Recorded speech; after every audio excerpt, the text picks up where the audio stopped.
Hi guys, today we will talk about how to fix or how to solve the problem of jump button on the application of NFL. We go to settings. Here in this page we go to apps, default apps, app settings. On above you will search about the application of NFL. Then this page of app info we click on first stop and you can click OK.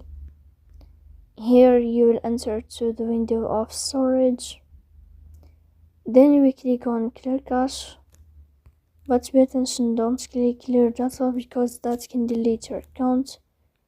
In the end you can turn on your airplane mode and you can turn off your airplane mode again to fix that problem. So please don't forget to support us by like and subscribe. See you next time in another video, and thank you for your watching and your attention.